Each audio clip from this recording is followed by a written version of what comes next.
घर बैठे खाना मंगवाने के लिए स्विगी या जोमेटो हो, या फिर 10 मिनट में कोई भी सामान मंगवाने के लिए ब्लिंकिट, ज़ेप्टो या फिर इंस्टामार्ट, ये कुछ ऐसे प्लेटफॉर्म्स हैं जो आप और हम कई बार इस्तेमाल करते हैं और बहुत रेगुलरली इस्तेमाल करते हैं। लेकिन इससे साफ हो रहा है कि ये बिजनेस जो है लगातार बढ़ रहा है। साथ ही इस बढ़ते बिजनेस के साथ साथ बढ़ रही हैं शिकायतें। फिर चाहे वो क्विक कॉमर्स प्लेटफॉर्म पर एक्सपायरी डेट को लेकर शिकायतें हों, या फिर फूड डिलीवरी प्लेटफॉर्म पर खाने की क्वालिटी और डिलीवरी से लेकर पैकेजिंग के दौरान हाइजीन मेंटेन ना करने की दिक्कतें हों।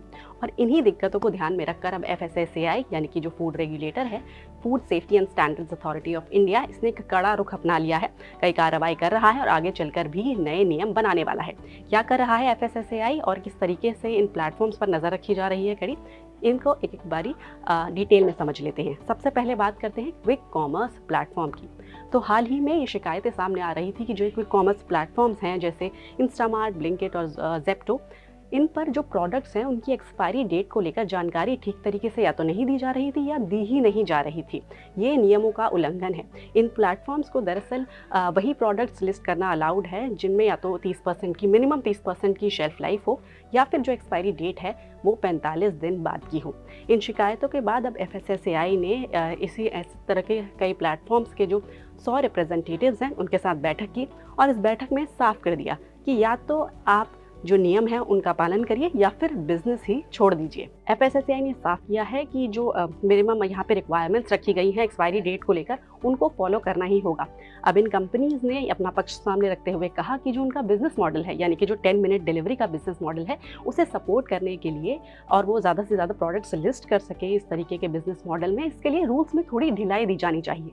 लेकिन FSSAI ने साफ कर दिया है कि नियम यही है, इन्हीं का पालन करना होगा। किसी बिजनेस मॉडल या 10 मिनट डिलीवरी के बिजनेस मॉडल को सपोर्ट करने के लिए नियमों का उल्लंघन नहीं किया जा सकता। अगर कंपनीज इन नियमों का पालन कर सकती हैं तो बढ़िया, और अगर नहीं कर सकती तो वो उस कैटेगरी में बिजनेस ही ना करें। ये तो हो गई चलिए क्विक कॉमर्स की जो झटपट डिलीवरी प्लेटफॉर्म्स है उनको लेकर शिकायतें और इस पर FSSAI का एक्शन। अब बात करते हैं फूड डिलीवरी प्लेटफॉर्म यानी कि स्विगी और जोमेटो जैसे प्लेटफॉर्म्स। तो यहाँ पर कई शिकायतें अब जो सामने आ रही थी वो थी कि फूड की क्वालिटी जो है वो ख़राब हो रही थी और साथ ही पैकेजिंग से लेकर उसके डिलीवरी में जो हाइजीन रहता है वो मेंटेन नहीं किया जा रहा। तो इस पर भी FSSAI अब नई गाइडलाइंस लेकर आने वाला है।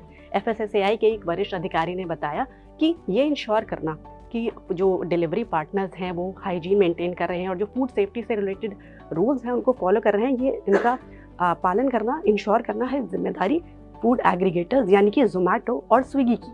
अब इसलिए जो FSSAI है वो नई गाइडलाइंस तैयार कर रहा है और सोर्सेस के मुताबिक ये गाइडलाइंस लगभग तैयार हो गई हैं, लास्ट स्टेज में है। 3 पन्नों का ये डॉक्यूमेंट रहेगा और अगले हफ्ते कुछ हफ्तों में ये लागू किया जा सकता है। अब इस डॉक्यूमेंट को तैयार करने के लिए FSSAI ने 250 के करीब जो स्टेक होल्डर्स हैं उनसे सलाह की है और उसके बाद इस गाइडलाइंस को तैयार किया है। इन स्टेक होल्डर्स में जो फूड इंस्पेक्टर्स हैं, फूड कमिश्नर्स हैं, साइंटिस्ट हैं और जो बाकी के फूड इंडस्ट्री से रिलेटेड लोग हैं उनको शामिल किया गया था और उनसे सलाह करने के बाद ये गाइडलाइंस तैयार की गई हैं। जब ये गाइडलाइंस आ जाएंगी तो कंपनीज को 1 महीने का टाइम दिया जाएगा कि आप 1 महीने में ये जो सारे नए रूल्स हैं इनको फॉलो करिए। 1 महीने बाद कंपनीज को FSSAI को अपनी जो कंप्लायंस रिपोर्ट है उसको सौंपना होगा और बताना होगा कि वो किस तरीके से इन रूल्स का पालन कर रहे हैं। जब तक ये गाइडलाइंस नहीं आ जाती तब तक FSSAI ने अपने जो फूड सेफ्टी इंस्पेक्टर्स और ऑफिसर्स हैं उनको कहा है कि वो अपनी निगरानी और इंस्पेक्शन जारी रखें और अगर कोई भी कंपनी पाई जाती है जो कि रूल्स फॉलो नहीं कर रही है तो उनके खिलाफ कार्रवाई भी करें।